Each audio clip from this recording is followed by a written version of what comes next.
Hello, interruption management professionals. You've passed through the crucible, identified the properties, and managed the interruption flawlessly. Now you just have to deal with the aftermath.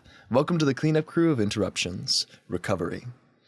Interruption recovery simply means making an effort to minimize the innate error potential of the choice to interrupt and of the interruption itself. In other words, we want to make sure that the potential for making an error is as low as possible, and that we don't create any more error despite our best efforts. You can also think of interruption recovery as error prevention. It's kind of like locking the door before you leave your house. Engaging in interruption recovery is all about the small, intentional actions that make a big difference. So interruption recovery is also about recognizing the proper time to make decisions, identify the interruption properties, and select an interruption management strategy.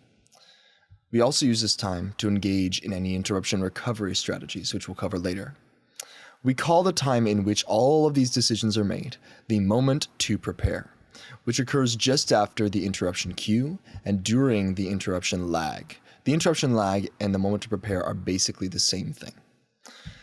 So if we look at this example using this new concept, the moment to prepare makes a lot of practical sense.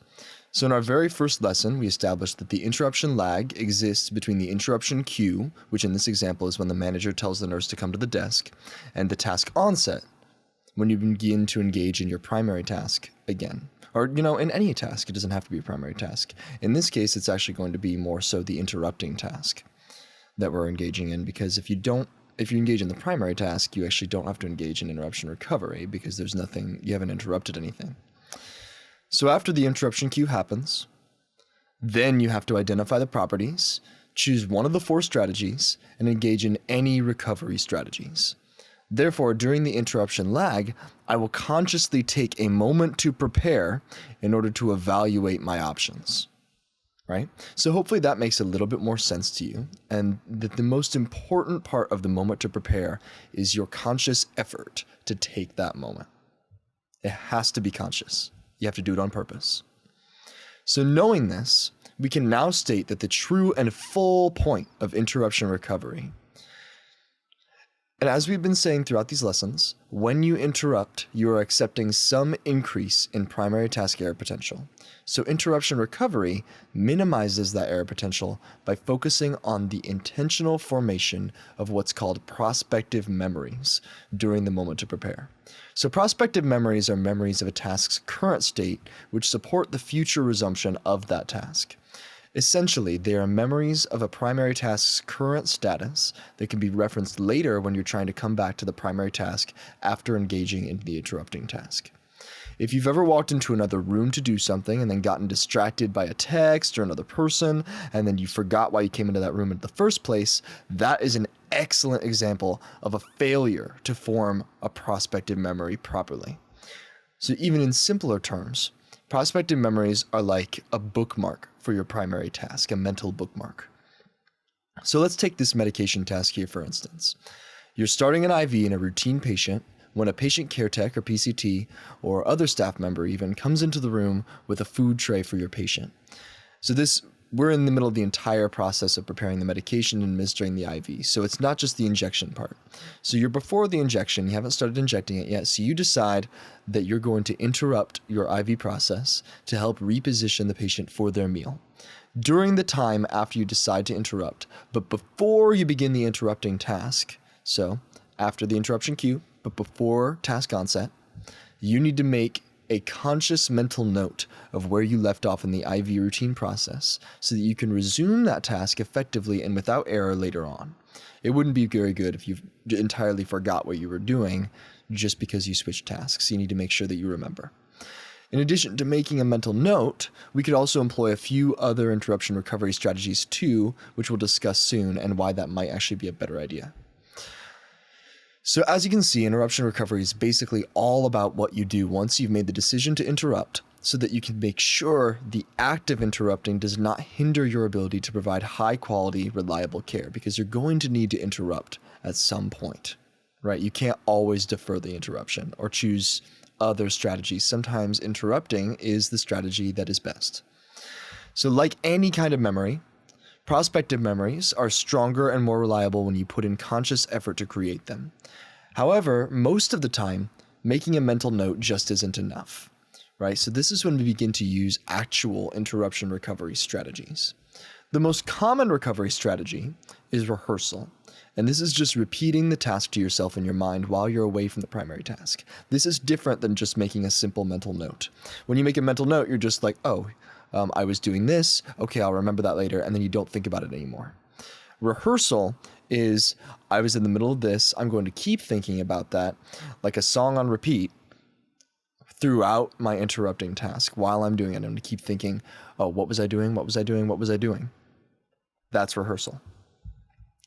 So taking our example from a moment ago, this is going to be like thinking about the steps you've already taken in your IV process and just going over the next step needed while you're helping the patient get situated for the meal. And this is doable in this context. So this method works reliably when the primary task is very simple and it takes relatively little effort to remember. It also works if the interrupting task is simple. So both tasks are relatively simple. You can use rehearsal very, very well. However, when you're trying to rehearse a complex task while you're engaged in an interrupting task, engaging in the interrupting task could actually distract you from the primary task and then end up doing more harm than good. So if the cognitive overload imposed by the interrupting task is at a medium level or higher, doing just rehearsal may not be your best strategy because it's going to distract you from the interrupting task, which is difficult, and it'll potentially increase your risk for cognitive error, right? So that's why we need some other strategies. That's why it can be useful to use these other interruption recovery methods to help yourself. And one of those is environmental cues. Environmental cues is very broad. And like rehearsal, they have to be done purposefully. These are purposeful cues that you set out in the environment to help yourself remember where you left off in the primary task completion process. This could be as simple as leaving a piece of equipment in clear vision so that you remember where to start up again, or maybe writing a note to yourself about the steps that you've already taken before you attend to the interrupting task. Both of these memory aids and any other cues that you might come up with will reduce the potential for error significantly when compared to just rehearsal alone, and especially when compared to doing nothing. Anything is always better than nothing. That's the major takeaway from this. So let's use another example that we've used before to illustrate when you should interrupt. A nurse is documenting a routine patient assessment, but is called to the desk immediately by the manager to discuss a family or patient complaint. You have to interrupt here, and it's going to be for a significant amount of time.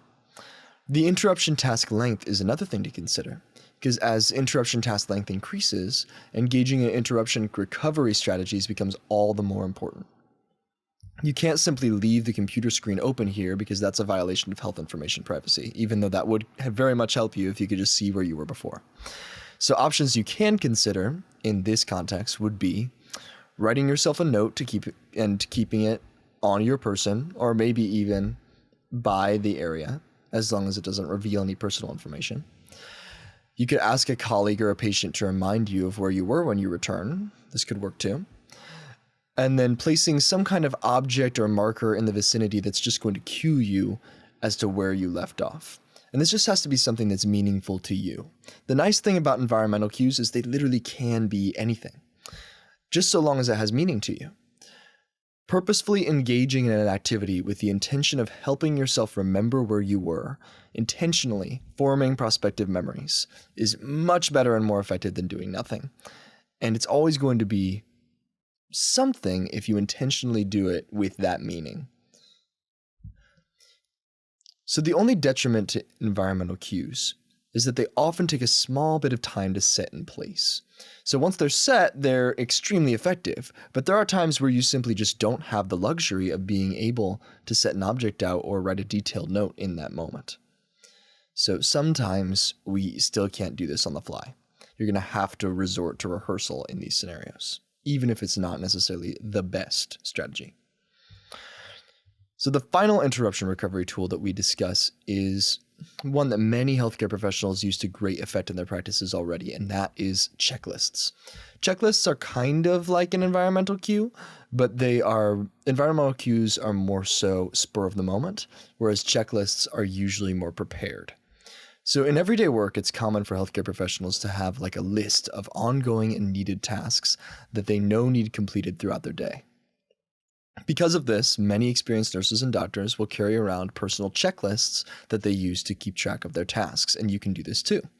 The ideal checklist should contain information about what the tasks are, the importance of each task, so basically the task urgency, and the task progress or completion status. So you can make a checklist that has perhaps different columns, and you can write in them like completed to this degree, at this step, if you stop the process, if you've started it yet, if you haven't started it yet.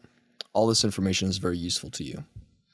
So a good checklist should be able to be added to throughout the day as interruptions occur. And this is a reliable way to keep track of your tasks, any interruptions, and remind yourself of primary task progress when you do return from interrupting. Checklists like these are also a fantastic way to avoid chained interruptions, because you can see what tasks are currently in progress, and if you see that you already have 2 tasks in progress, you don't want to interrupt for a third, right? It helps you remember what you've been doing. So no matter how you do it, interruption recovery requires creativity. Although checklists come close, there is no one precise way to recover from the harmful effects of interruptions. You've got to be able to do it on the fly. Your approach must be catered to the situation, and the only way that you're going to be able to do this is by taking advantage of the moment to prepare on purpose. So next time, we'll be putting everything you've learned here into practice, and we'll walk through multiple scenarios from start to finish together to put everything into place.